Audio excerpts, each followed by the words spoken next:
If you enjoy this content, please take a moment to rate and review it. Your feedback will greatly impact our ability to reach more people. Thank you. Greetings from sunny Mexico City.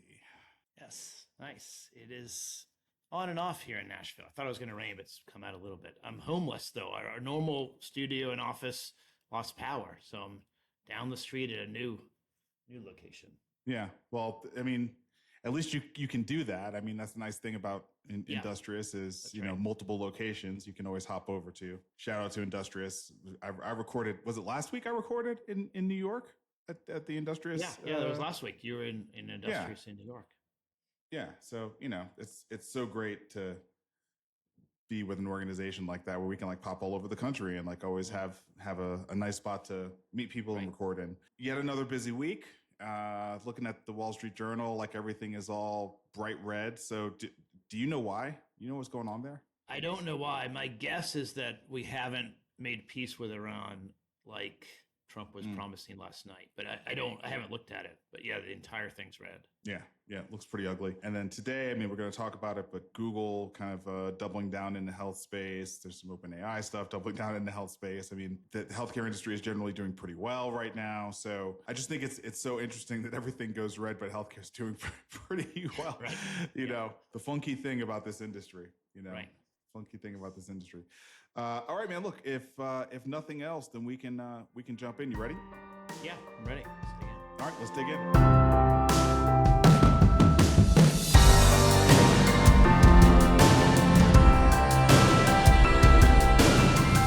Starting with the economy, as always, we're going to talk about jobs today. And the March labor market was stable, if sluggish, says the Wall Street Journal. The rate of jobs slipped from 4.1 to 4.2. That's open jobs in February. So this is a bit of a look back. I think we're still trying to clean up the issues around data and reporting and confidence in that data. But the Labor Department is reporting that basically the jobs that were open were about what we would have expected. So I think there seems to be on X like a lot of victory dances that all the AI positive folks are taking around the demise of jobs from AI being greatly exaggerated, if not patently false.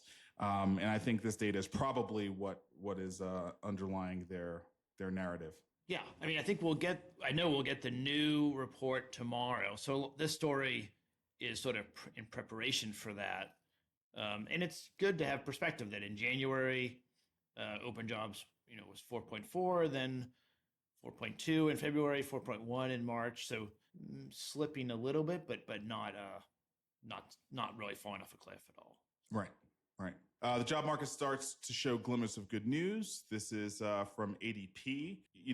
Again, quality of data, trustworthiness. It used to be we would not think that highly of ADP because it was starting to really stray from the BLS reports, but BLS is so suspect at this point that maybe we're back to trusting ADP. But the numbers from ADP on Wednesday showed that the private sector added 109,000 jobs in April, which would be the best in 15 months. And that's paired with that news we just gave from the Labor Department. So generally speaking, I think the folks that want to talk about how positive the economy is, they've got some talking points at the moment. Yeah, that's right. It's holding on. I mean, we have another story, a few minutes about some coming layoffs and things. So I think I still am taking a wait and see approach, but right now the job market's holding on. Yeah, I'm definitely with you. Let's pivot to private credit really quick. HSBC, which has been in the news on a couple of different storylines for not good reasons over the last 7 days. This story is about a $400 million hit that they are proactively taking from private credit alleged fraud.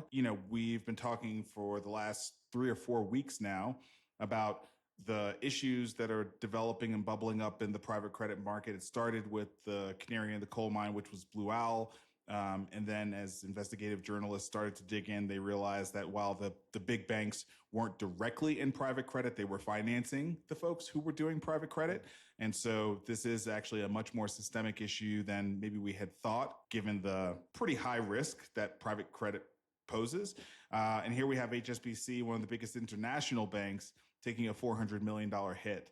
And so the signs continue to point that there's trouble in those hills. Yeah, that's right. And I just want to keep monitoring it. So far, it has been, I mean, 400 million is a lot of money, but for HSBC, they can manage through that. But I want to just sort of keep an eye on this market because it could change pretty quickly if it does become a problem. Yep, agree. All right, so now let's get to the whole AI and the workforce story. So this is a story from the Wall Street Journal. AI is forcing CEOs to make a stark choice: lay off workers or make them do more. I know that we are feeling that internally at Jumpstart and across our portfolio. This is sort of an obvious story, but this is also a general story where they touch on many different companies and the experience that they're having. I think the big story for this week was Coinbase. Brian Armstrong came out on X and shared that they were cutting 14% of their workforce. They're well capitalized. They've got a lot of momentum. We're going to talk later on in the show about a big deal that they just announced, but they're sort of proactively making these cuts, presumably because they know that AI can enable them to do a lot without this group of knowledge workers who they've decided to let go of. But also, there is this sense that organizations feel that AI is such a step change in capabilities for organizations that it's time to sort of rethink how organizations should function at all. I know that that's a lot of the conversation that I'm having with entrepreneurs and some of my friends in peer mentorship group chats. Really maybe spurred by that Jack Dorsey blog post from Block, and Block laid off 40% of their workforce. So even though the number may not be as high as some of the other numbers, I mean, the percentage is massive. And he's clearly looking at, a wholesale change in the way that organizations function. And that seems to be the theme of this article. Is that your read on it? Yeah, I think that's right. I mean, to me, it is pretty clear that the way that businesses conduct themselves is going to change. There's going to be fewer levels of middle managers because that sort of communication where you have a meeting and then you have another meeting to explain what happened. And then you have several meetings to monitor the status of a project. AI can collapse a lot of those communication layers and make the communication more efficient and let people work on their own without getting lost. And so I think it's going to change the way that we think about how to design an organization. Certainly in startups, you and I have seen that.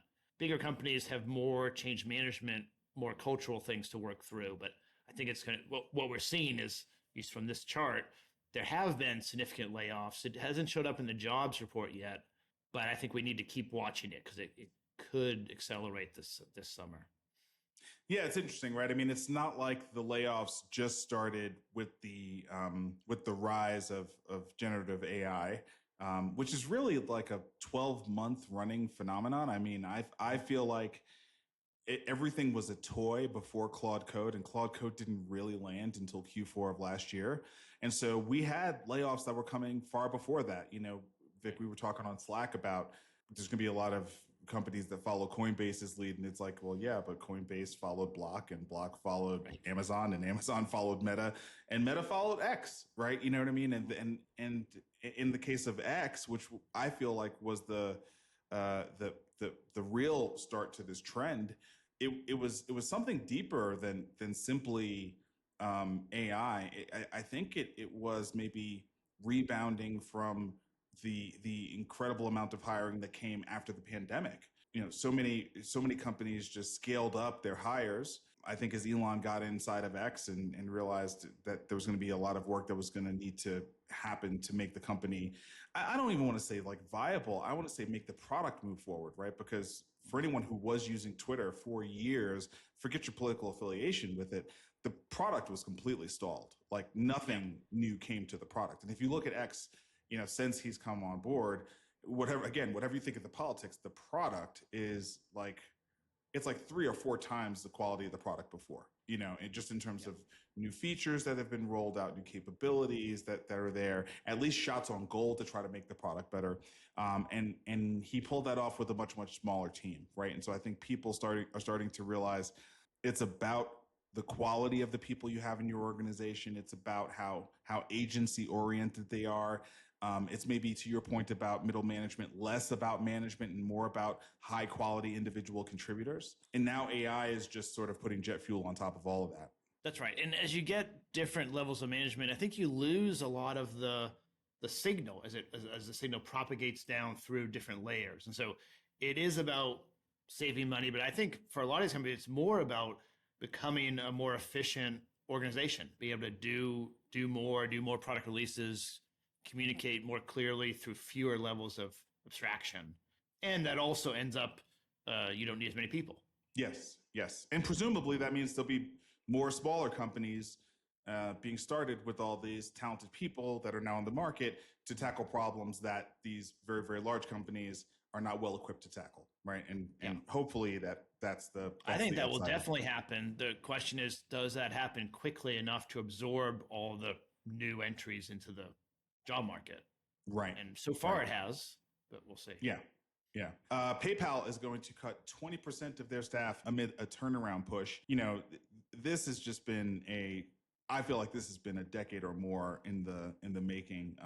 David Marcus, who left PayPal to go to Meta and work on Libra, and now is working solely on some Bitcoin venture that I can't quite remember. He was the last great leader that PayPal had. He really was driving the product in a really positive way and doing some really great work.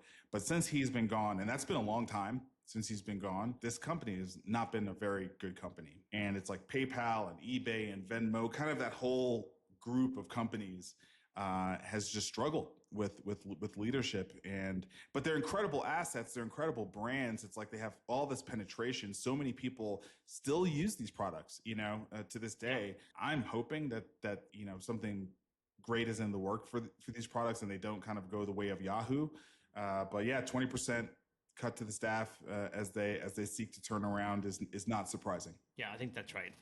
Did you see that? I didn't put it in here, but GameStop is trying to buy eBay. See that? I did see that. So maybe these kind of assets can be repurposed, but I'm not sure GameStop is the way to do it, but we'll see. GameStop has just become hilarious. And then, I think this might be the last story here. The IBM CEO, Arvind Krishna, says that AI triggers a need for new operating models. And so when IBM, kind of the oldest dog in the technology game, is saying it's time for a new operating model, I think maybe it's time for a new operating model. Yeah. He gave a couple examples, but one of the examples was Elevance. And they are working with IBM. It's down maybe the last part. It starts with the hard part. There it is. Yeah. And so they're working with IBM and OpenAI to create a tool, they call it Spark, to sort of help subscribers understand their benefits. We've covered this in other payers too. It's not unique to Elevance, but interesting that, IBM was talking broadly, but then they used a healthcare example. Yeah, I think this is going to happen more and more, right? Healthcare doing well, the rest of the industry is challenged. AI needs a positive narrative to attach itself to, and making healthcare better is probably as good a narrative as AI is going to find right now. Not surprising at all. Also, Elevance being a large provider, but not with kind of the set of assets that either United or CVS Aetna has. Them partnering with OpenAI and IBM also kind of makes sense. All right, time for the VC rundown. Starting off with a startup enabling aging at home that raises $6 million and has a couple of new MA and Medicaid partnerships. The company is called Rosarium Health, and their seed round was led by Kalos Ventures with support from Resilience VC. I think the name most notable here is Rock Health is on the cap table. Symphonic Capital, American Family Insurance, Black Tech Nations, and the Council. So tell me a little bit about this company. Yeah, so this is Medicare and Medicaid in-home assessments and then kind of home modifications, like you might take up the rugs and put a bar in the bathroom, typical kind of things to help a member or a patient age in place, age at home more effectively. There's a lot of companies out there that do this. We have invested in several. But it's a big market and is not really a dominant player. So interesting to see them. working on that. Yeah, I'm curious from your experience with them in the portfolio, how much of the opportunity is MA versus Medicaid? The Medicaid piece makes a lot of sense to me, and I've been through this in the self-pay model with my parents. We've definitely had to do the in-home assessments and the modifications, especially to the bedroom and the bathroom. MA surprises me a little bit here. Obviously, it's MA, so it's to the discretion of the payer, but I didn't really think about MA being a big player in this space. Yeah, I think you hit it exactly right. I think it depends on the plan and their competitive landscape in the market where they are trying to get new subscribers. As we have covered, people are, the markets are getting thinner in MA. So these extra perks that used to be very common to be added in, maybe it could be less over time. But that's how Rosarium works. They sort of partner with either Medicaid plan or MA plan to do these services for their members. Got it. Enzo Health raises $20 million to expand an AI home health platform. The company will use the funds to expand its platform into skilled nursing and hospice care as providers brace for the silver tsunami of aging Americans. The Series A was led by N47 with participation from Gradient, Tandem Ventures, and Rigby Watts. What can you tell me about them? I don't know. This one's a little bit more confused. It's the same space, kind of working with home health and bringing AI to it. I'm not sure that AI is all that helpful in home health. It's really it's a difficult staffing challenge. Maybe they can sort of more effectively utilize their staff, but they weren't only talking about that. They were talking about kind of analyzing documentation and reimbursement and kind of getting the referrals more streamlined. All of that is useful, but the real key is reducing turnover and keeping your home health staff engaged. And I'm not sure how AI is going to work with that, but maybe I don't know much about the company. I don't know. Well, it also could be one of those things where you have to say AI to get the valuation where you want it and to get the dollars in the door. But the reality is there's a lot more just basic workflow plumbing and a lot less AI that actually drives the efficiency here. Yeah. I don't know much, but I know in our pipeline when we're looking at deals, there's a lot of stuff that says AI, and you look into it and it's like, right. Okay, Yeah, they Sure. have AI somewhere, but not right. sure. Right. XCaliber Health scores $6.5 million for a workflow platform. This company is offering pre-built AI agents to streamline healthcare workflows, which can be customized to support additional capabilities. So this is, I think, more directly going to be very focused on AI. There seems to be this race for the agentic operating system, and there's a bunch of different companies going after that. But I think that it's going to be a very fragmented space. Why? Because I think very similar to the 8090 company that Chamath Palihapitiya is launching, to actually get these things to work, there's a pretty heavy services component to it, right? I mean, like, it's not just you hand off these AI agents and everything is milk and honey. I mean, I think there's a lot of rolling up sleeves, actually integrating it with workflows, actually working on all the edge cases where things fail, tying things together, getting data sets to behave correctly, cleaning up data sets. So I think there's just a lot of consulting to this, and the slowness of the consulting aspect of it enables more and more players to clean up in business where you're sort of struggling to get through one deal at a time. Yeah, I think I agree completely with you. I mean, there's a lot of promise in this, and healthcare workflows are very complex and kind of different, even within a system, facility to facility. The nurses and doctors and med techs, they might do their workflow slightly differently. So I'm super bullish about how AI can be used to empower and help our workforce in healthcare, but it needs to be done sort of intentionally working through the workflows and even the culture so that you end up kind of enabling the culture as opposed to top down, just forcing an agent into the fray. I don't think that will work. Yeah. Having said that, 6.5 is a nice size seed, and it is a seed round, and let's see what XCaliber does. Village, a specialty pediatrics healthcare platform, raised $9.5 million.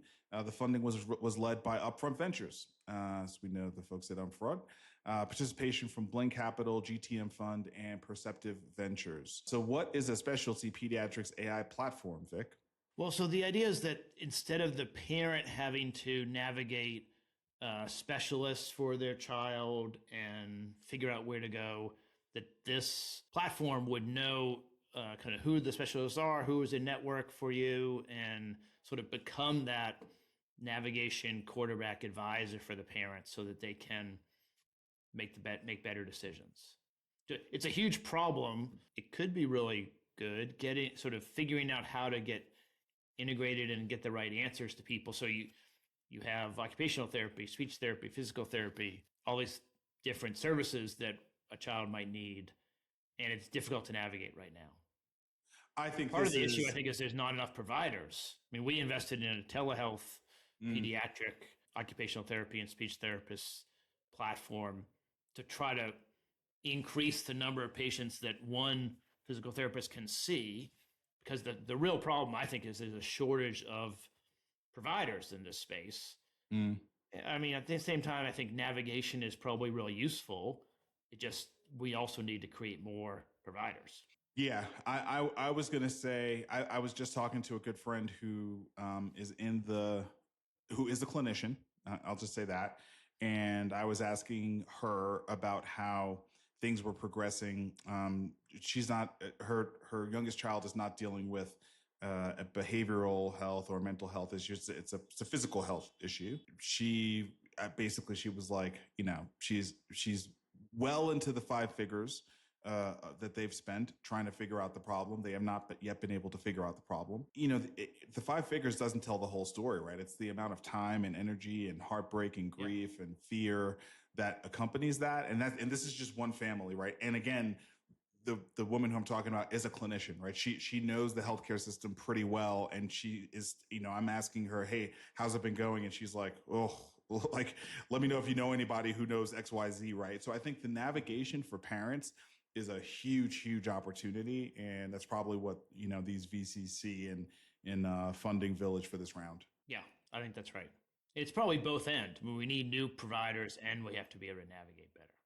Yeah. Oh, I sorry, I didn't mean to take away from your point about the lack of talent, because I think you're exactly right. I think I think the navigation is a big issue, and I think also availability of clinicians is a big issue as well. Let's move to policy. So RFK Jr. wants to wean some Americans off antidepressants. HHS will encourage doctors to consider lifestyle changes, not drugs, to treat depression. I thought this was interesting because I was just talking to a founder, very, very early founder, pre-seed founder, earlier today. They've got a novel therapy that they want to bring to market that is, I think, rhymes with what RFK Jr. is trying to do here perfectly. And it's exactly what I told him. I said, listen, you're very early. What you're trying to do has not been the traditional model for this, right? I mean, traditionally, it's been sort of therapy plus, and when I say therapy, I mean, cognitive behavioral therapy. And then, prescription drugs has been how we've been navigating these types of behavioral health issues for a very, very long time. I think your mode of therapy has never had as much in the way of tailwinds as it does right now, just because this administration is really trying to drive more and more digital health and more non-pharmaceutical therapies to address behavioral health issues. So, the tailwinds are, I think there's a market hunger for it that hasn't been there before. The headwinds are, this is not what we've been doing, right? We've been prescribing and we've been doing, CBT. And so this is going to be a very big undertaking because it's a fundamental cultural shift in the way that, Americans have been addressing behavioral health matters. Yeah, I agree. And I think it's going to be several years, maybe a decade to turn this way we've been practicing to encourage alternatives.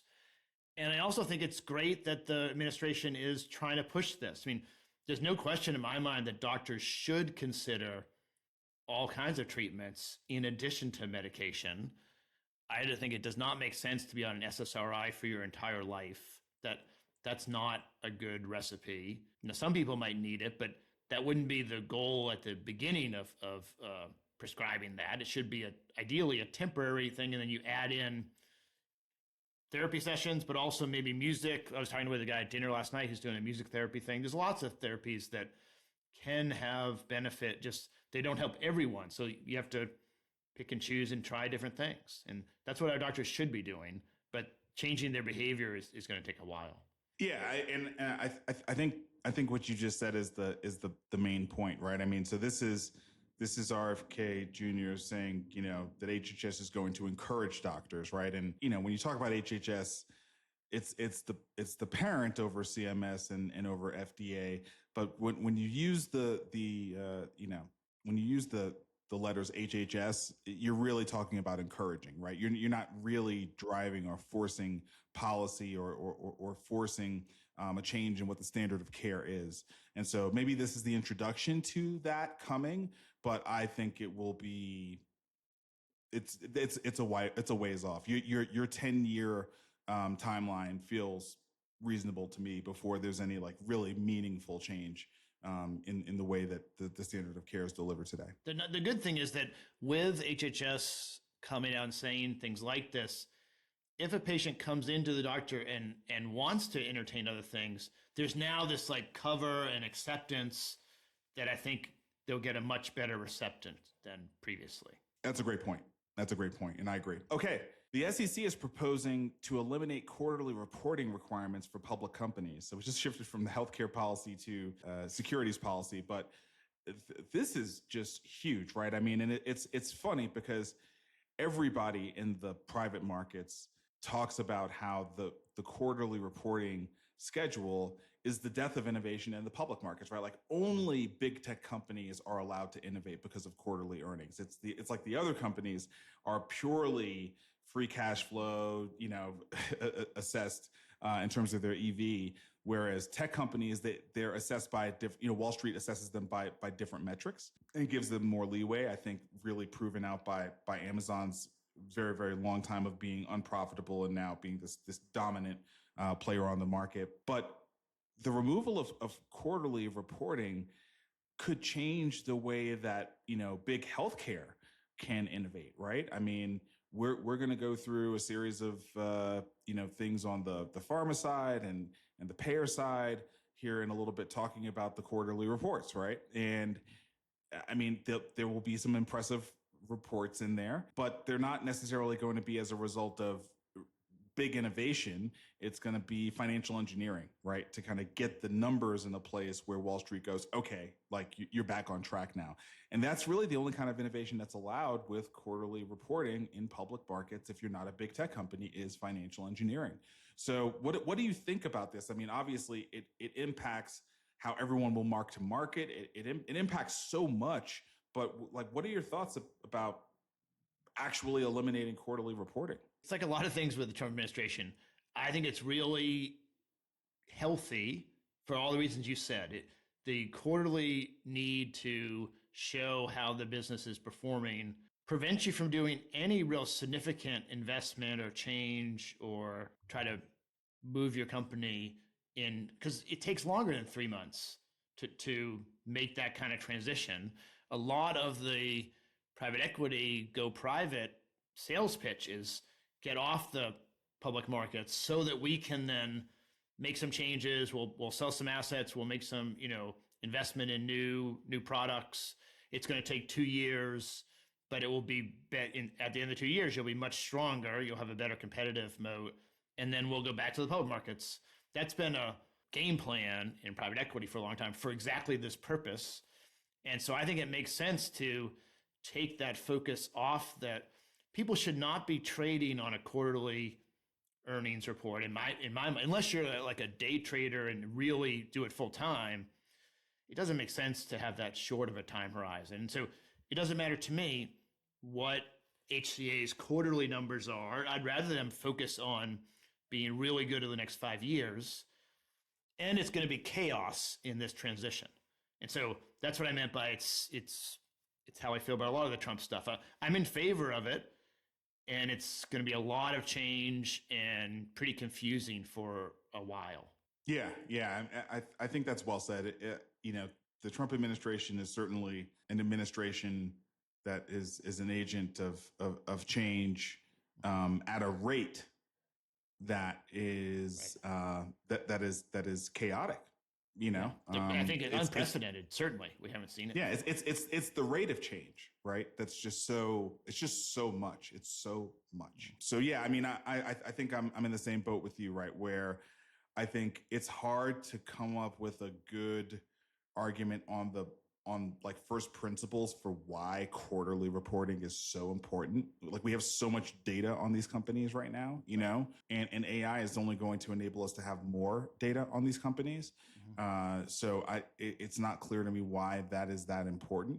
And at the same time, it will break so many things that have been based on this quarterly cadence being dependable, like especially because this is it's an opt-out kind of thing, right? So every company doesn't have to opt out of it. So if some of them start going to biannual and the rest stick with quarterly, like that's even more dislocating. Yeah. You know? Yeah. Is that a sign that the ones that have gone to semi-annual are stronger or weaker?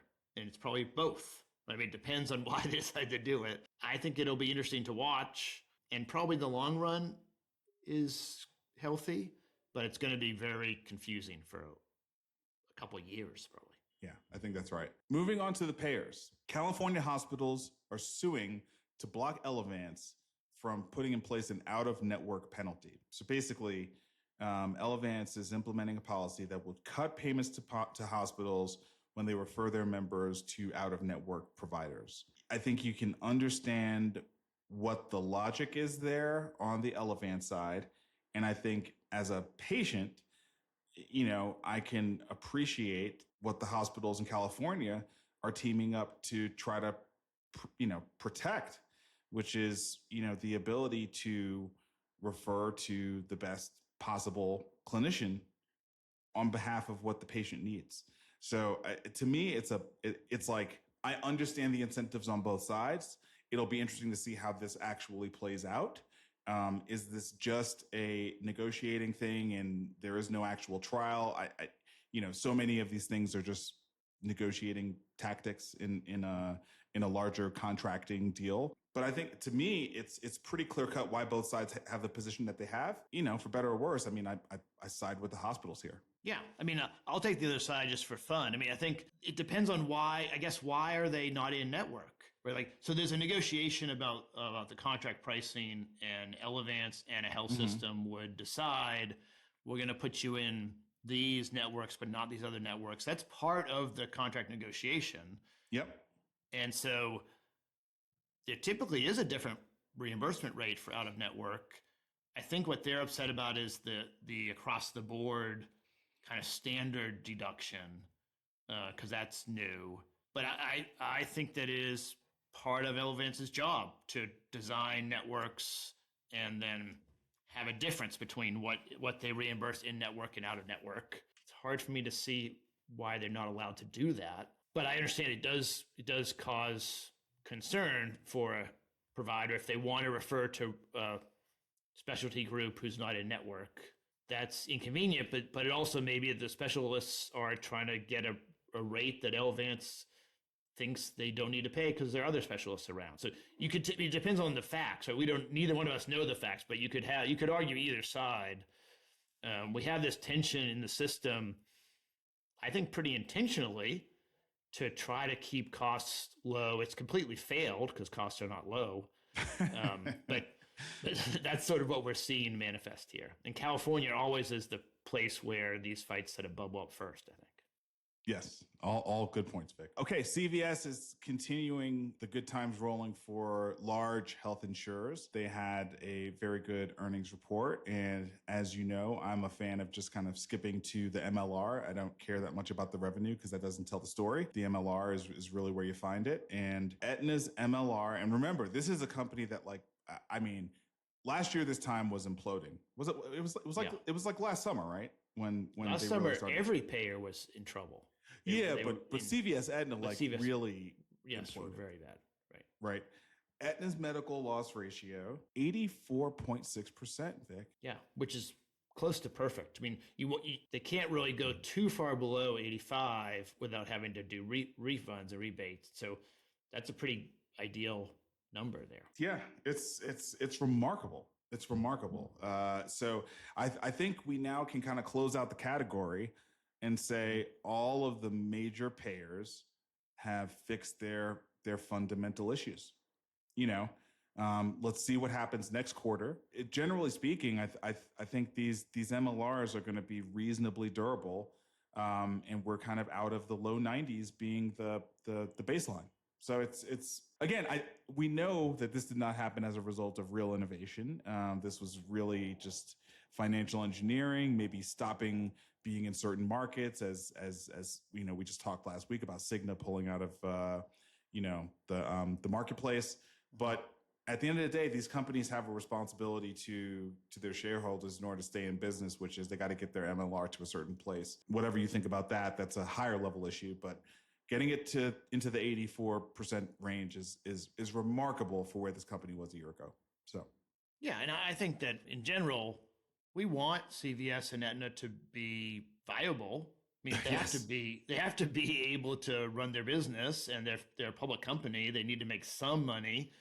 A 16% gross margin doesn't seem unrealistic to me. So I think, the ACA set the sort of bar at 85%. I think it's good that they're able to get that. Yeah. Totally agree. Like, until a better model comes around, we do need these companies to be viable. So, and a really great story, Oscar Health profits hit $679 million. Their membership rises in Q1. So, Oscar is doing very, very well.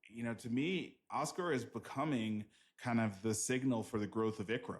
I don't want to say they're synonymous with it, but it's definitely the kind of packaged version of ICHRA that has the most scale out there in the market from a dedicated perspective. And to see them growing is I think it's good. I've been talking to people who are experts in the market who have been saying, it may be good for the employers because they're sort of washing their hands of all the hard work. But it puts way too much responsibility and pressure on the household to kind of pull together a package that's all for them. And so this may give rise to other solutions, and it may just kind of create a new, a new industry segment, if you will, as more and more employers move from defined benefit to defined contribution. But I mean, Oscar clearly showing that this market is growing and becoming more and more viable. Yeah, that's right. Whether it is good for employees and their financial health or not, I think is immaterial. ICHRA is going to grow very quickly. We're moving to defined contribution over the next several years. That will cause some problems, just like it caused some problems in people's retirement plans now that we're on 401ks. But I also think it's not sustainable to not make that move. So I expect it to continue. And Oscar's done a great job sort of pivoting and orienting themselves to take advantage of that, which is really good. Yeah, and also like let's just take this as an opportunity to say what the reality of the role that employers are going to play in the market is going to be. Everyone keeps saying when the employers actually start putting their foot down, they're not. It's not their job. They're not in the healthcare business. They're in whatever business they're in, and they happen to have employees, and they happen to have to provide some level of contribution towards their healthcare. I think what's going to happen is they're just more and more going to move to ICHRA, right? It's not going to. We're not going to get this employer activist class. It's just, there's no proof of it. You don't see them putting, significant pressure and stress on the brokers. You don't see that. Even though year over year, the costs are going up tremendously and really impacting P&L. So I think this is where we're likely to see the innovation come from. Yeah. And employers in general, I think, have a really difficult path if they don't go with ICHRA because they have a diverse population. If they're a bigger employer, they have a pretty diverse population. Some of the employees have chronic disease or, they need a lot of healthcare during the year. Mm-hmm. And it's pretty predictable they're going to need healthcare. And others are young and don't consider healthcare as part of, what they care about in their job. And so I think part of the benefit of going to ICHRA, as you say, it's X amount of dollars, and each employee can think about themselves and their family and design the plan that's right for them. That does two things that I think leadership loves. One, it fixes the the cost escalation at a rate that they set, whatever that rate is, X amount of dollars. And two, it allows them to sort of wash their hands of the decision making. Like, we're giving you this. It now is very clear the amount of money we're spending on your health benefits, because that's another thing. People don't understand how expensive it is. And then people make decisions they make. And it's not the leadership's decision where they're cutting some benefits and certain groups are mad, and or they spend more and they don't give pay raises, so another group's mad. It just allows them, I think it's a really low friction kind of pathway that most CFOs are going to go for. Yep, totally agree. Okay, let's move into the provider segment. So UPMC is going to acquire CommonSpirit's Trinity Health. Such an interesting story. So on one hand, we have CommonSpirit that has, by all measures, really kind of turned around what was a dire situation. They were in the $2 billion in annual loss territory before. They now are, I think they're turning, a handsome profit down to the bottom line through a lot of restructuring. Trinity Health is a pretty big brand inside of the CommonSpirit network. On the other hand, we have UPMC that has struggled quite a bit recently, and UPMC acquiring Trinity Health, I think probably is CommonSpirit continuing to fine tune their moves to maximize the kind of network they want to operate. And UPMC probably picking up a decent asset, that's going to give them more scale and is going to help them offset some of the challenges they've been experiencing at the P&L level. So this seems like probably a really good win-win as we continue to sort of work through some of the challenges on the health system side. Yeah, I agree completely. This is the biggest story of the week. I was surprised. I didn't know UPMC was looking at expanding like this. Trinity is a big platform for UPMC to buy. I don't know the relative size, but it's a significant growth move for them, and I think it's good for both sides. I mean, the Ohio, kind of middle America, Ohio market is reasonably contiguous to UPMC's current market, but I think it might be a touch less competitive. And then for CommonSpirit, they get to focus more. So I think it's a pretty good deal. I was surprised about it, but I think now that I see it, it makes a lot of sense. Yeah, completely agree. And your point out of the contiguous nature, it's like it sort of rhymes with the merger Advocate Health, where you had the North Carolina sort of corridor, and then you had the Advocate Aurora piece that was over in Chicago. It's like it's not very competitive, but when you step back and you look at the map, it starts to kind of create that super regional makeup. And I think it's easier to get approved. I mean, they're not, it's not creating more density and less competition in any market. I mean, CommonSpirit used to run these platforms, and now UPMC is going to. For the patient, I think it would be slightly positive to neutral, really. Agree. Ardent Health touts outpatient growth and checked labor spend during a hectic Q1. That's from Fierce Healthcare. So our friends over at Ardent, led by CEO Marty Bonick, had a great quarter. And I think maybe one of the best stats here in this article is that net income was $40 million or 28 cents per share, beating the consensus estimate of 18 cents per share. So that's almost with 70%, beat on the cents per share for net income. That's really, really solid.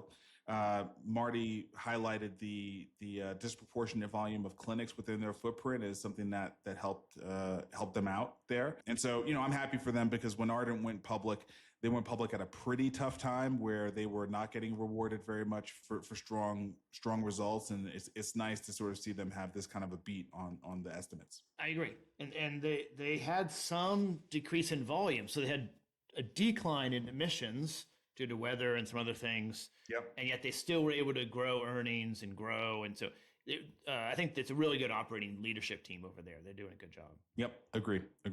Hinge Health, which has really been, I think we got to give it to Hinge Health. They have turned out to be one of the best companies in digital health of the last 5-6 years. They are lifting their 2026 outlook after a strong Q1 as it expands to new conditions. Their partnerships, I think particularly the one with Amazon, have just been, fantastic for them.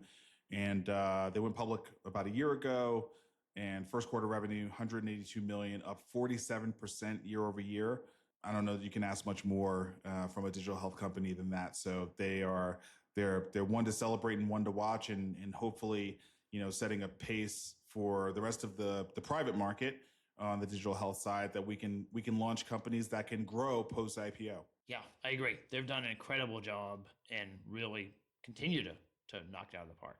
So, yes, I need to buy some of this stock. I don't have it. Not investment advice. Okay, moving to pharma. Yes, right. Pfizer posts better than expected revenue profit. I think this is like the first good headline I've seen about Pfizer, maybe since we recorded Health Further. Yes. I don't know. Yeah, they've really been struggling for, since their vaccine in the pandemic, that's the last time when they really did well. Yeah. So it's good to see them maybe getting back, on stable ground. We'll see how I don't know about their product roadmap, but this quarter they did well. So we got to give them credit for it. Yeah, first quarter revenue grew 5% to $14.45 billion, exceeding Wall Street's expectation of $13.84 billion. So again, beating the estimates is a very good thing. Maybe they had set expectations so low that which can be a good thing, right? Like, if you start to sort of not expect much and a company is high quality, but really just had some negative headwinds, once they start turning it around, it can be a really good thing. And it's not like Pfizer's going away. You know what I mean? I don't believe that. I think they had to restock their shelves. They had to get much more focused on oncology and much less focused on vaccines. Because that hangover, not just in demand, but also brand, is just not great. And so, yeah, I'm happy for them that they are starting to turn things around. This is a good thing. Yeah. We were talking last week that we need more diversity in those big kind of biotech pharma brands. And so Pfizer getting stronger and being a potential kind of acquirer is good for everyone. Agree. Novo Nordisk shares jump on strong demand for the Wegovy pill. So again, like a good headline for a company that hasn't had that many good headlines, because their primary competitor is Eli Lilly, and Eli Lilly has been really, really strong for a long time. But this article, this article kind of frames up what I've always wondered about them, right? There's this chart, this is a Wall Street Journal article, and there's this chart in here about the drug availability. And the chart lays bare what we all have known, which is Novo was the leader, right? Ozempic, that name, which was kind of initially the Google for GLP-1s, that is the Novo Nordisk product name, right? That was followed with Wegovy, which is also in the Novo Nordisk portfolio. Then came Mounjaro and Zepbound, in 2022 and 2023 from Eli Lilly. Ozempic and Wegovy, they had, if you're talking about Ozempic, they had like a 6-year head start on Lilly. Right. In terms of like availability. So it just really makes you wonder, like, how did they get walloped the way that they did, right? And I think there's a whole analysis to be done there about how that happened. But now, that they also led with the Wegovy pill.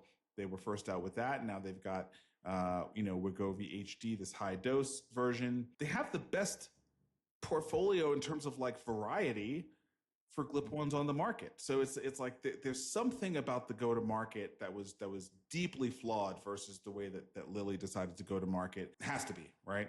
Yeah. I think the world changed after COVID in a lot of ways. And Novo, they just have been slow to come around. They've had some leadership changes compared to Lilly, who has been really kind of leaning in and almost like anticipating where the market's going to go. But I agree. Having a week where Pfizer and Novo both have really positive stories back to back, we haven't had that in the last 3 years of the show. We never had that. Never had that. Great. Not one episode have we ever had that. So yes, it's a good thing. And here's another company I can't say that's had like the best headlines, but Bayer is going to buy an eye drug developer, Perfuse Therapeutics, for up to $2.45 billion. The fine print is that they're going to pay $300 million up front, and the rest is going to be subject to hitting development, regulatory, and commercial targets. And so, there's a big gap between $300 million and $2.45 billion. But here's Bayer looking to do a deal and to tighten up their eye portfolio. And later in the story, it talks about they acquired Monsanto in 2018 for $60 billion. And that was a huge deal and has been a distraction, I think, for Bayer with all the roundup, all the different complexity around Monsanto. It's a huge and valuable company, but it's been a distraction, I think, from some of the Bayer kind of science medication thrust. So it's good to see them kind of back in the game. Yeah. All sorts of Supreme Court headlines around Bayer Monsanto over the last week. So yes, I totally agree with that. Roche shells out up to $1 billion for PathAI in a move to boost artificial intelligence-powered diagnostics. This was probably the most interesting of the pharma acquisition stories that you found this week for me. A digital pathology specialist, which is what PathAI is. They're going to pay $750 million upfront, and then additional payments of up to $300 million linked to the milestone achievement. So much better upfront proposition than the one that Bayer is offering. This is an AI company, right? This is, and it's not the typical AI company that we hear about when we talk about drug discovery. This is an actual digital pathology company.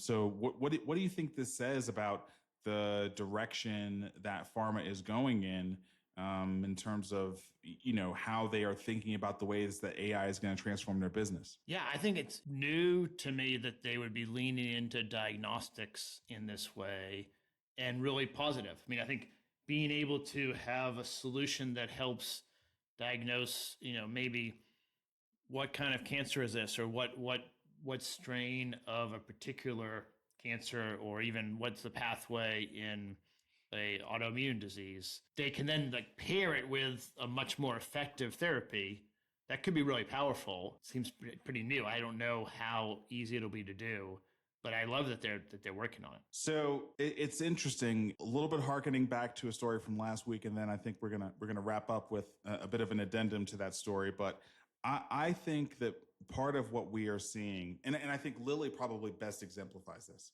I think that part of what we are seeing is pharma companies recognizing that in an era of AI, there is an opportunity for them to be a much more engaged player in the actual delivery of healthcare.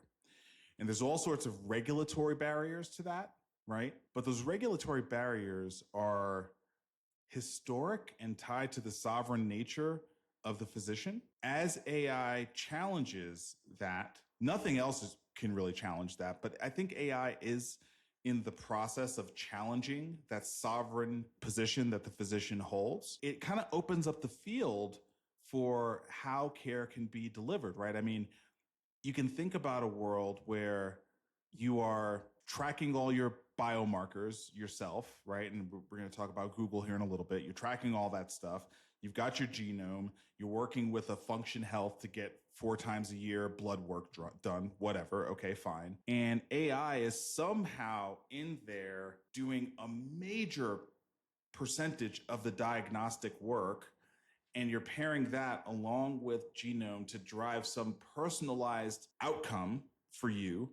And then that personalized outcome gets delivered to you, right? And it's like, that's a lot happening without you walking in a doctor's office, right? Now, that's not today, but I think that when we look at things like Lilly Direct, or we look at something like Roche, doubling down on diagnostics with an AI-based company, if you squint, you can kind of see a world where pharma and lab companies play a different role than they have before, right? Not entirely being subservient to the sovereign physician, but maybe more serving an empowered consumer.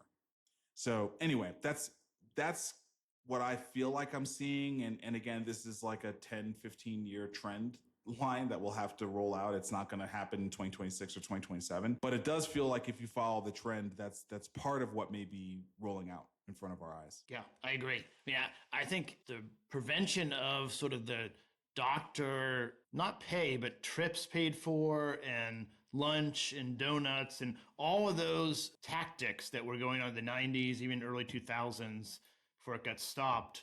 That was the old way to try to influence the doctor to in his or her sovereign castle, would they prescribe these medicines? And you're trying to influence them, basically. And that got significant regulation. Not that they don't do it at all, but there's a lot more rules around that. And then simultaneously, the TV ads started going crazy, trying to go direct to patients to get them to go in and ask their doctor for something. That didn't really work very well, but it was all they had, kind of. And I think AI combined with telehealth really opens up something like Lilly Direct or Roche going direct. You still need a doctor most times to prescribe the medication, but that doctor does not have to be your long-standing internist that you see every year. You can spin up a telehealth visit and go through the process, and hopefully they do a good job sort of advising the patient, but then they are able to prescribe very quickly the drug directly without, it's not, I guess there is a doctor in the process, but it's a doctor that's kind of brought to the table in partnership with the pharmaceutical company. Yeah, and that's mainstream reality today. That's Hims right. and Hers and Roe, and I mean that's literally happening every day at scale today. So nothing that you just said is somehow the future, and I'm glad you brought in that component of it, right? Because I think you're exactly right. When you combine a forward-thinking pharma company with artificial intelligence, with a proper regulatory clinical gateway, but not the traditional one, just one that's viable and passes all the sniff tests, it's a pretty different model for delivering care. And I think as drugs become more and more wonder drugs, right? As GLP-1s and some of these other peptides that people are talking about going online next year, as some of these wonder drugs kind of go online, I don't know. I mean, I feel like we are seeing the framework for what a whole new industry could look like. Yeah, and at the end of the day, I think it is empowering the pharma companies somewhat, but it's also empowering the patients. I mean, like, they have a lot more choice. They have a lot of access to AI and able to understand their own health better, and that's a good thing. And so physicians might be frustrated about it, but I think empowering the patient, educating the patient, giving them more choice at the end of the day is positive. Now, it'll cause changes like Roche and Lilly being more directly competitive with HCA or Elevance, but that's probably good overall. Agree. All right. The Health in Us story for the week. I don't think it can be anything else besides the Hantavirus. We're all still like shell-shocked under the trauma of the pandemic. It's hard to even see these headlines, but we must face them. So here's the New York Times story. The headline is Global Health Officials Race to Track Hantavirus but Predict Limited Outbreak. So obviously the predicting of a limited outbreak is a very good thing to hear. Actually, one of the portfolio companies in Nova's second fund, their epidemiologists like vibe coded this tracker, which was super cool. I'll send you a link to it. But, yeah, it's super cool. But yeah, I mean, look, Dr. Maria Van Kerkhove from the World Health Organization, she is their head of epidemic and pandemic preparedness, said that this is not COVID, this is not influenza, this spreads very, very differently. And I hope to God that she is right about this. What's your take? I mean, we were together in 2020 at JP Morgan. And I remember we were sitting down having dinner, and you were telling me that someone who is close to the Jumpstart family, very trusted clinician, was telling you that, hey, this thing could have some serious legs, and I think even then when we were having that discussion, we had no idea what was ahead for us. Yeah. So, given that, here we are with this storyline. What's your read? My read is that it sounds like it is very uncommon for this virus to move from one human to another, although it has happened at least once in this current outbreak.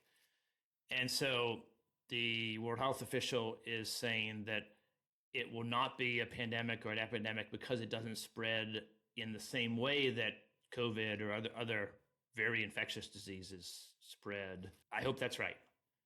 And, a mutation or two in the wrong direction could make it very different. But right now, it seems like part of the reason I wanted to cover it is just to be honest about it. Like, it was really bad to be on that cruise ship. and it is an outbreak, but it seems like it is contained and not mutating in a way that would be a really kind of global crisis. Although I agree, I have scar tissue and trauma. Everyone does from COVID. So this coming out is not what I want to see. I think it is going to be contained, hopefully. All right, fingers crossed on that. We'll definitely track it as it continues to roll out. And Web3 this week, I think the big story accurately captured here, AWS taps Coinbase and Stripe to power USDC payments for AI agents. So a couple things about this. One, this has happened very, very quickly. You know, we've gone from theorizing that AI agents would want to use crypto because they don't have to go through a bank to set up an account, to now it's like on the largest cloud platform in the world, partnering with the two big players when it comes to stable coins, being Coinbase and Stripe. Here we are, man. We're in the agentic era where agents will be able to work with each other or accept payments via dollar-denominated cryptocurrency in order to do work. So it's hard to wrap my head around what this means, and I worry about you, listener, being able to fully understand what this means. But along with this story this week, there was also a story about agents being able to now have their own phone numbers. We're just moving to this place where the reality of AI-only companies is becoming more and more legitimate. I think that's the only way to kind of put it. So my chief of staff has a phone number. Walter has a phone number. It's coming, and it's coming. I mean, I have been watching AI and crypto with you for a long time, and it's really surprising to me how fast it's coming. So there's no question that it is moving very quickly. AWS Bedrock is a huge platform, and so for them to move this, Stripe came out with their payment system like a week ago. It was last week, right? Yeah, it was last week. Yeah, so and then I think we're going to have. I mean, I was looking at GitHub with a different guy last night. They're now having outages because there's so many agents and humans committing code that didn't used to commit code, and they cannot handle the volume. It's like a 50x increase in like the number of repos on GitHub, so much so that they're having outages, and very quickly agents are going to be paying each other, and I think it's going to be micropayments, but I think there'll be a lot of agents doing a lot of micropayments in a whole economy that's hard for me to get my head around, and for our listeners, it's definitely hard to get your head around. There's a lot going on. Yeah, but I think the point is these are all serious names. The last wave of seriousness that we tried to inform you about was when all the big banks were all starting to use crypto as legitimate collateral. I think Vic, like Franklin Templeton, like now has a crypto department. Right. You know what I mean? It's like the stodgiest Schwab, right. Like the stodgiest names in finance now have a full crypto arm. And now here we are with the biggest cloud platforms enabling AI agents to pay each other. Look, I just think it's what to say, right? What to say? Like it's not science fiction. It's real. It's here. It's here. It's here. AI rundown time. Hims & Hers debuts its first AI care agent to interpret biomarker lab results. I don't think I even knew that Hims was doing labs. I didn't know that. So this article actually I didn't know that either. Me. I didn't know that either. Yeah, I didn't know that. So back to our last discussion, but now they have an AI care agent that's interpreting those lab results, right? So again, whether we like it or not, AI doing the equivalent of diagnostic evaluation it's not coming, it's here. It's here. So maybe now we'll just start talking about all the issues that come up from it. But I think nothing stops this train. We're just going to see more and more and more of this, and there's not really a point in debating it because it's out of the box now. Yeah, that's right. And Hims & Hers is the best, I think. But there's a whole group. I think Hinge is moving in this direction that are nationwide brands, and they are working with patients on more and more subspecialties across the entire country. And for health systems and provider groups, they're not used to that kind of competition. Typically, if you're here in Nashville, there's 3 or 4 hospitals that sort of compete and have most of the doctors. But you don't necessarily think about a nationwide player with the branding and marketing strength that Hims has. Yep. And that's a very different kind of competitive landscape that we need to figure out as an industry. Yeah, completely agree. I feel like when we do these shows, every once in a while, from the beginning to the end of the show, like I start to put pieces together and I'm thinking completely differently after the show. And I think this show is one of those shows for me. Google today, big announcements all around. Google really like taking over the Fitbit brand and slapping Google directly on the Fitbit brand as the primary brand for consumer healthcare. This is, it's interesting, right? Like I didn't think very highly of the Fitbit brand, I have to tell you. And now immediately I'm taking this much more seriously, right? I'm like, oh, okay. Like I need to look into this, Yeah. And look, I mean, I think Google has a real opportunity here because Apple had a lead with the Apple Health app, but they've just been slow to advance it, and I think we know Google will not be as slow. And certainly Google is much stronger in AI, and Google is integrating Gemini into this app. And so really, really interesting development here from Google on the consumer health play.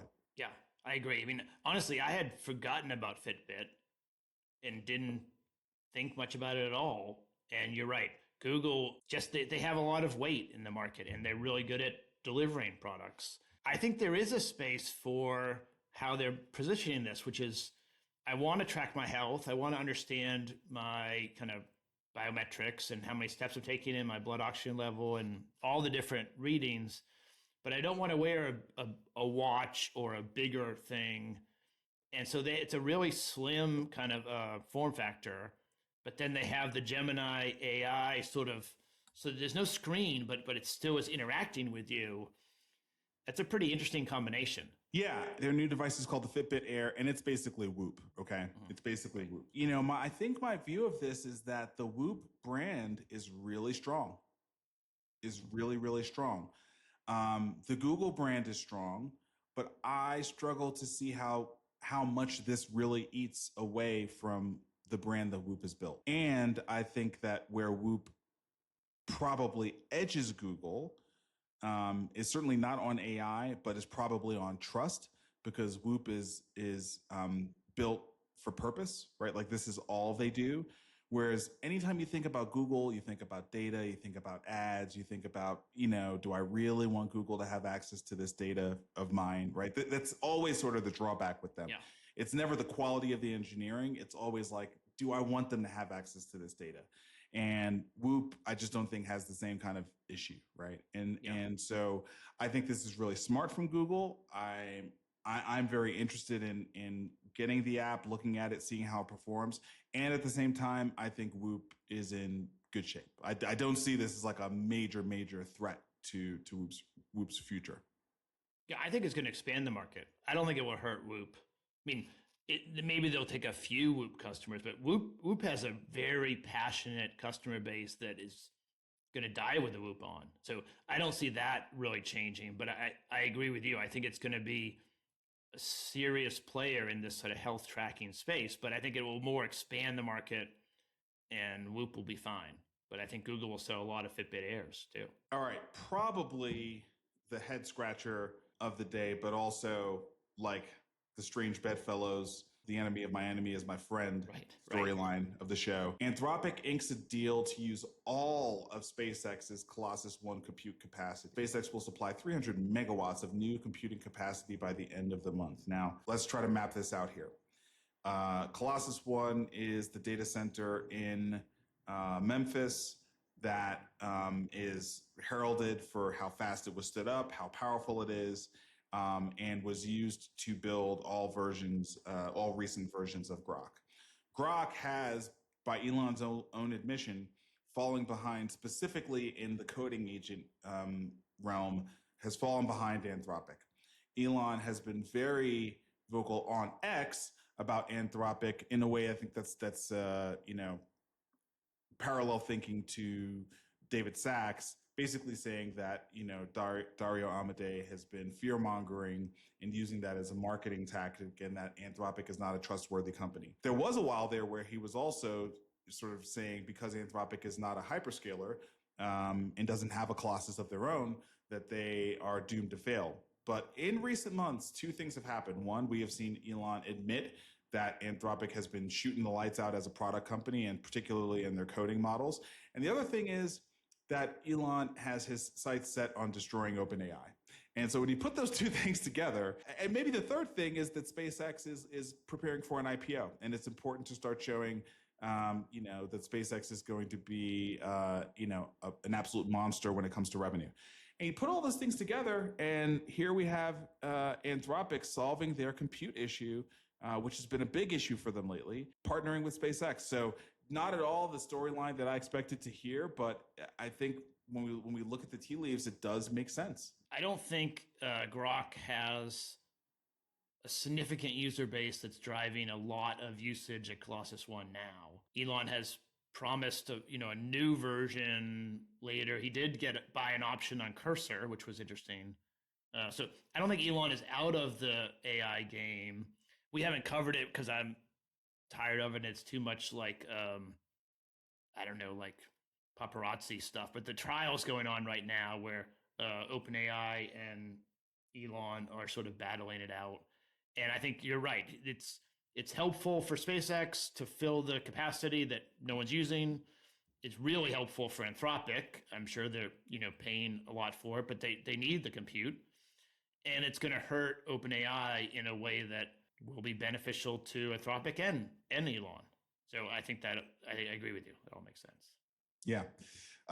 And because this deal has now been struck and Anthropic can say to the market, we have addressed our compute issues, he is now saying that Anthropic could grow by 80 times this year. Given where they are in revenue already, that's just an incredible number. It's hard for me to get my head around that number, but there's no question that they have been intentionally slowing growth because they can't service the customers they have right now. And so I think compute has been their constraint when they just got a whole bunch more compute. So whether it's 80 times or 50 times, they're growing incredibly fast. On the OpenAI side of things, you found another white paper. They're now starting to really ramp up their think tank around policy frameworks.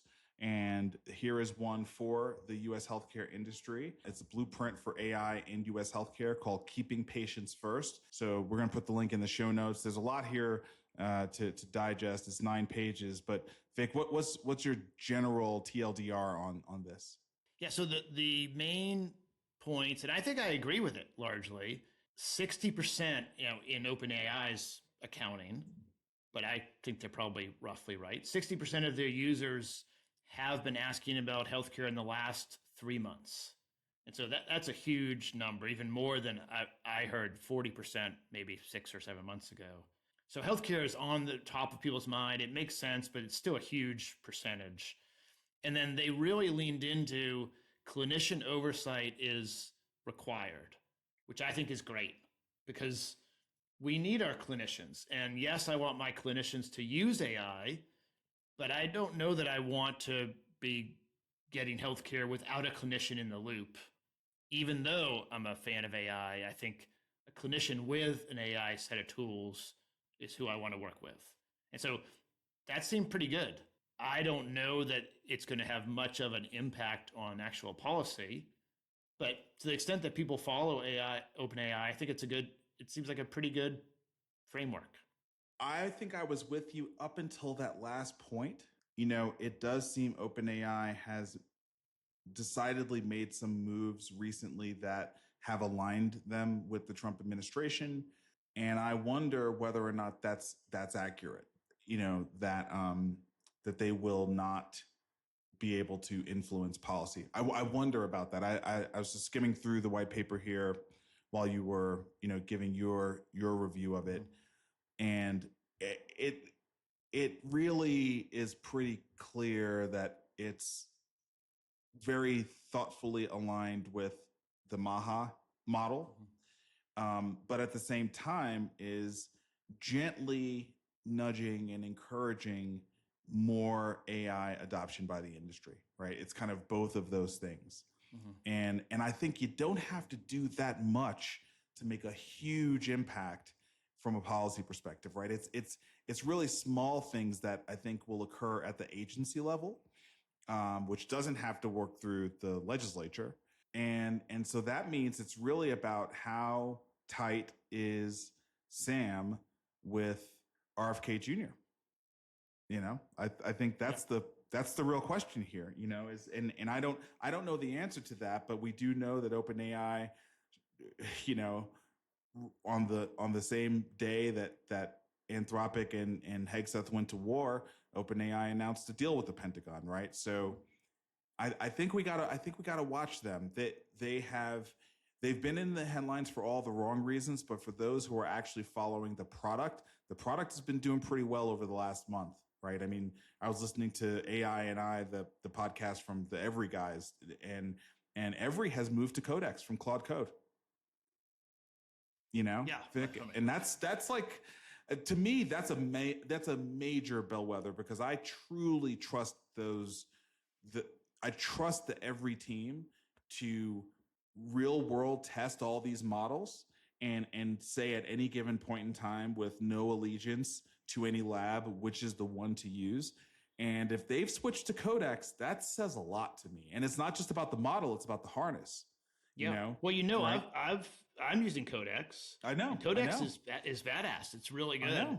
I haven't switched everything because I had so much context and MCP servers and a bunch of things in Claude Code that there are certain projects that it's easier for me to do there because I have a bunch of stuff already kind of scaffolded.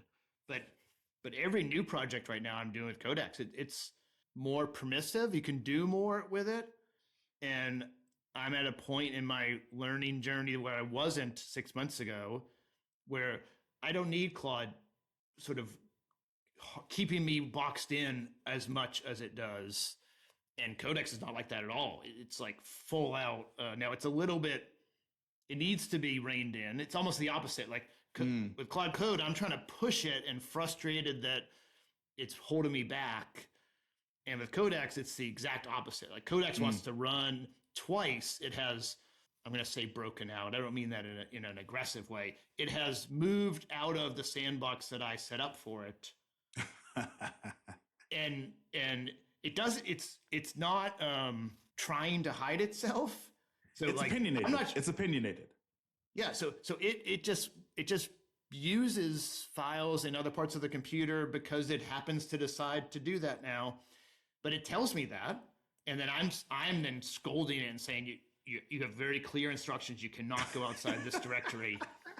It's happened twice, and then another time I always have this adversarial code review process, and so I had it do the review, and it literally said, I did the review, but since I wrote this ticket, I think that some of the mistakes can be glossed over, and we should just it said it to me.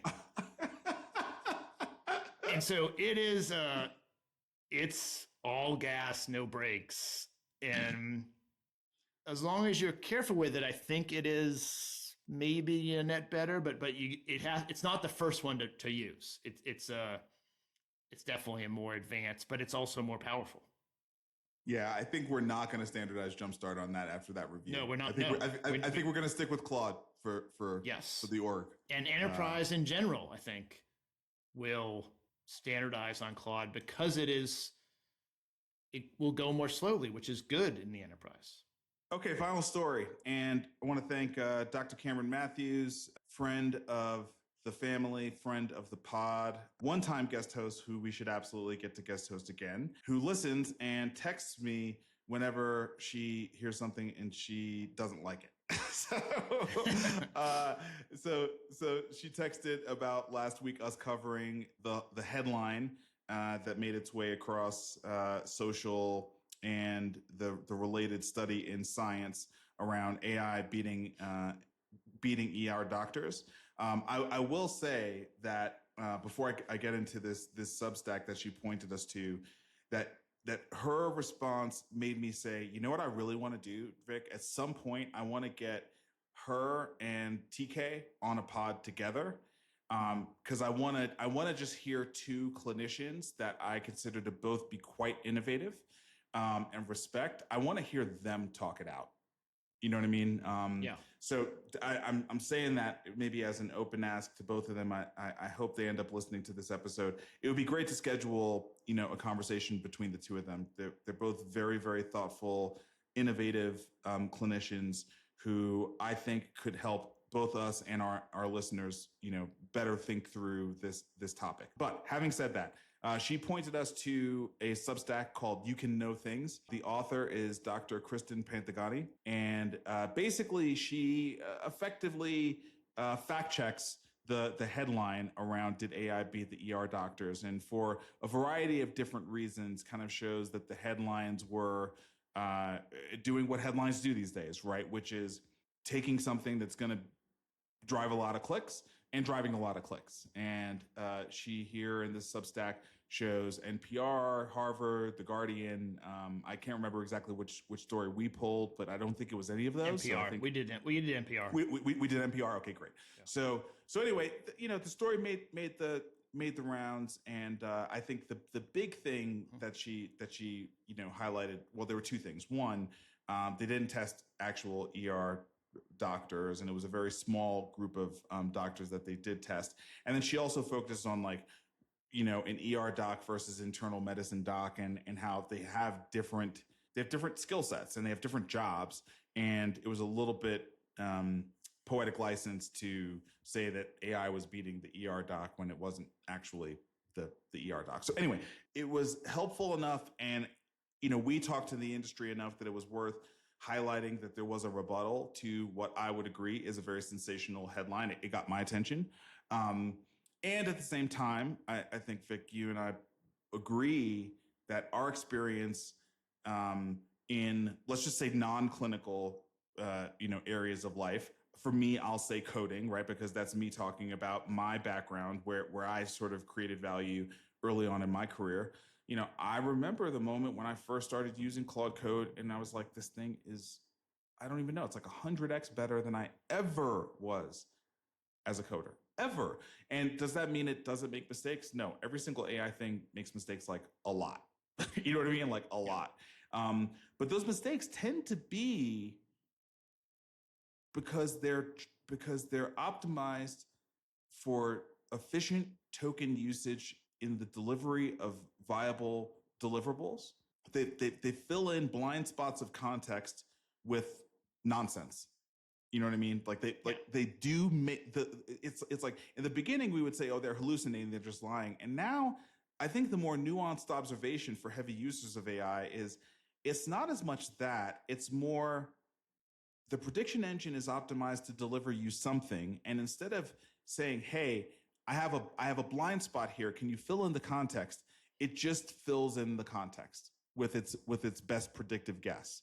That's where the issues come in. And I think the more fine-tuned a model is in terms of the context, the less likely it is going to be to have those hallucinations, right? And that's what hopefully the open evidences of the world are proving out, and other specific models. So I don't know. I say all that to say that I'm appreciative that we had this fact check brought up to us, because we need to share all sides of the story, and we need to try to be as accurate as we can about where this stuff is all headed. And at the same time, the trend does appear to continue to point us in this direction, I think. Yeah, I agree. I mean, two comments. I think it's right that we circle back and be very clear about this rebuttal. I think that's what our job is to do. And we also showed and then published to the listeners the science. I mean, it got published in Science. So to me, that was the signal that made it a story worth covering, because I still respect Science as a academic publication that does good science. But certainly some of the headlines were misleading. I might have characterized it in a misleading way. And I would also say that the biggest trap that I have seen that I'm trying to stay out of is letting my identity as a venture capitalist or as, I don't know, just a human that thinks I have some skills, to think that I'm going to be better than the AI forever, because the AI is improving in its capabilities at an exponential rate, and I'm not improving at exponential. And so even though I've been doing venture capital for 25 years and I think I'm good at it, there are already places where I'm using AI and it is very competitive with me or better than me in certain things. And I think it is a trap to read at one point in time and then make the assumption that you will be good in whatever domain you are focused on and always be a step ahead of AI, because it's coming very quickly. So whether the AI can beat ER docs today or not is less of the point. And I think the gap is getting much, much closer. And we just all need to think about, like, what is our role if we are sort of using AI to empower ourselves and do venture capital more. I'm going to stay away from the clinician side because I don't do clinical medicine. But I think that's really the lesson, is to try to not fall into that trap of my identity is I'm this kind of professional, and instead try to think about how can I leverage this to be better at that. And there's going to be aspects of being a venture capitalist that I shouldn't do anymore because AI is better at it. Yes, agree. I'm starting to get much more comfortable, Vic, and I'm glad you brought up the venture capital bit, because there's been some releases here lately from not just one lab where these model companies are really focused in on the financial services industry, right? And I mean, I ran an analysis on a company that I'm looking at making an investment in, and Vic, look, the output, it was better than any output I'd ever done myself. Yeah. You know what I mean? So like I'm not afraid to admit that, because everyone is experiencing that right now. We're all experiencing that. However, I think what I'm getting more and more confident in and more grounded in is all of the context that comes with the physical world, that it's like, it's not just intelligence in the sense of IQ. You know what I mean? Like, that's not the entirety of the value chain.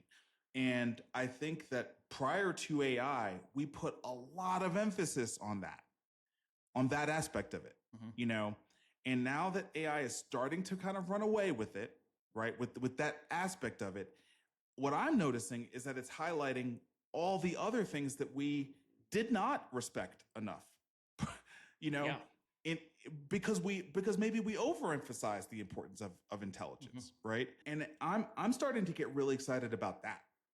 I'm starting to get really excited about just all the nuance and the context that happens in the real world that we will have to feed the AI in order for it to be as good as it can possibly be. So yeah, I don't know if I've got better words than that, but I think your point about the identity piece, I think, get more to the essence of what the value is that I bring to things. And I don't know that I can articulate it very well, but I'm getting very comfortable with the idea that it's not pure IQ based intelligence. Yeah, no question. So if you don't have to spend 60 days doing the research and writing the investment memo and getting it all worked on, maybe you can spend that time kind of really working with the team and helping them understand the culture dynamics and how are they going to communicate with each other and how do they solve problems in a small but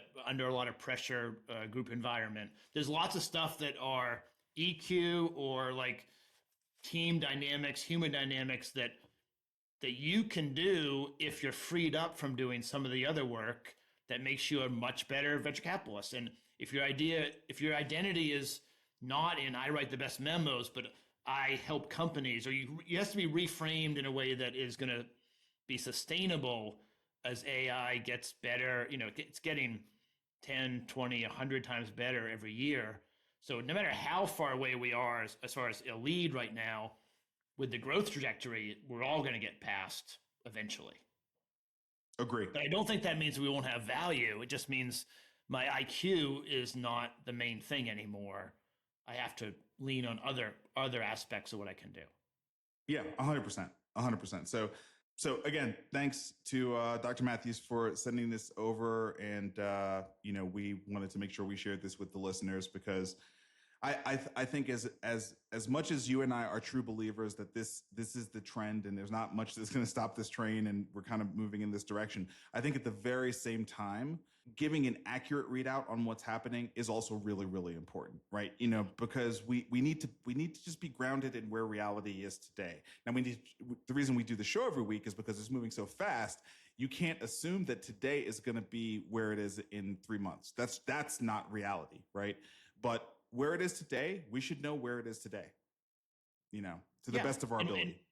And I'm excited that our listener sent us feedback in. I wish more would. We're going to get some things wrong. And it would be great to hear from listeners. And then when we're wrong, we'll come back and correct it. I mean, I think that's what we need to do. There's enough stories every week that there's going to be times when we're framing it slightly wrong, and we should take account for that and tell people. Yep. Are you in the office next week? I'm back in Nashville next week. Yeah, I'm in the office. Nice. In studio. Okay. Yeah. Love it. As long as we have power. Hopefully by then we'll have power. All right, Micah, get on it, buddy. All right, man. Great show. And I will see you